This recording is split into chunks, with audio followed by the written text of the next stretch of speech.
خدیجہ شاہ کو جیل میں بھی بہت تکلیف دہ حالات میں رکھا گیا۔ ہم سب کو علم ہے کہ سیاسی قیدیوں کو جیل میں بھی رعایت ملتی ہے، لیکن خدیجہ شاہ کے معاملے میں اس کو شدید اذیت اور تکلیف سے گزرنا پڑا۔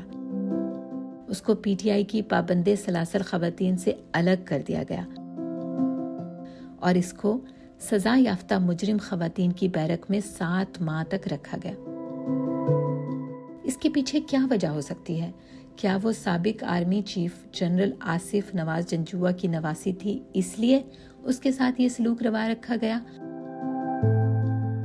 یا پھر وہ پی ٹی آئی اور عمران خان کے حق میں بول رہی تھی اور پی ڈی ایم کی شدید ترین ناقد تھی؟ ایسا لگتا ہے کہ خدیجہ شاہ کو جان بوجھ کر 9 مئی کا ماسٹر مائنڈ بنا کر پیش کیا گیا تاکہ پی ٹی آئی کی حمایت کرنے والوں کو واضح پیغام دیا جا سکتا کہ اگر ایک سابق جنرل کی نواسی کے ساتھ یہ سب کیا جا سکتا ہے تو آپ سب یہ سہن نہیں پائیں گے۔ ایلیٹ کلاس سے تعلق ہونے کے باوجود خدیجہ انسانی حقوق کی خلاف ورزی اور جمہوریت کے لیے آواز بلند کر رہی تھی۔ اس کو اس لیے خطرہ سمجھا گیا کہ اس کی آواز لاکھوں لوگوں تک سوشل میڈیا کے ذریعے پہنچ رہی تھی۔ خدیجہ ہائبرڈ حکومت کو اپنے لیے خطرہ محسوس ہو رہی تھی کیونکہ اس کی آواز میں وزن تھا اور عوام کی بڑی تعداد اس کو فالو کر رہی تھی۔ 9 مئی کے الزام میں اس کی گرفتاری بھی نہ اس کو توڑ سکی نہ جھکا سکی۔ اپنے اوپر جھوٹے الزامات کو دور کرنے کے لیے اس نے خود گرفتاری دے دی۔ بے پناہ دباؤ، بچوں کی جدائی اور 5 سالہ بیٹی سے دوری، مگر خدیجہ نے ہمت نہ ہاری۔ اس کو یہاں تک بھی کہا گیا کہ اگر گواہی نہ دی تو 20 سال جیل سے نہیں نکل سکے گی۔ خدیجہ ڈٹ کر کھڑی رہی، کوئی بیان نہیں دیا۔ وہ پہلی سیاسی قیدی تھی جس نے جیل سے لیٹر لکھا اور خواتین قیدیوں کے حالات قلم بند کیے۔ یہ لیٹر دنیا بھر میں وائرل ہو گیا۔ اس لیٹر میں اس نے پی ٹی آئی کی اسیر خواتین کے حالات جیل کو بیان کیا۔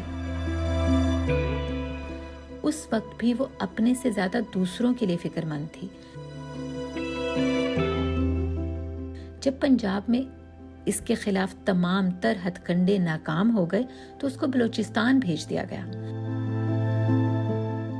18 گھنٹے روڈ سے سفر کے بعد وہ پنجاب سے بلوچستان کے جیل میں منتقل کر دی گئی۔ اس دوران انتخابات میں کاغذات جمع کرانے کی تاریخ بھی گزر گئی۔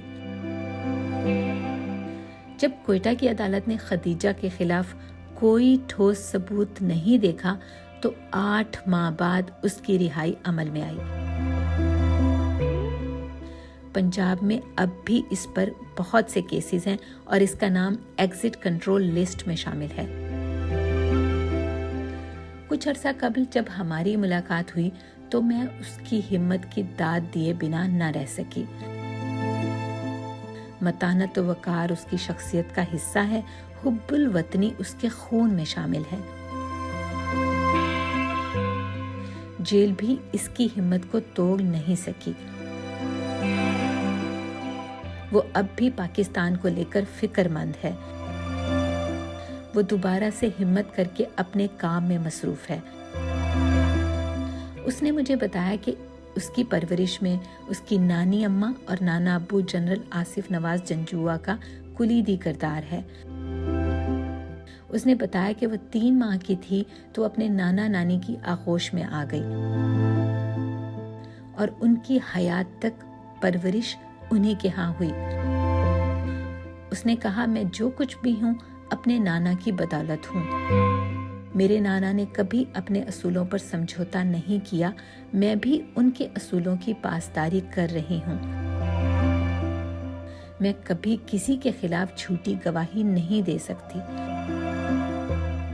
مجھے معلوم تھا اس کے نتائج سنگین ہو سکتے ہیں، لیکن میں صرف اللہ کے آگے جواب دہ ہوں۔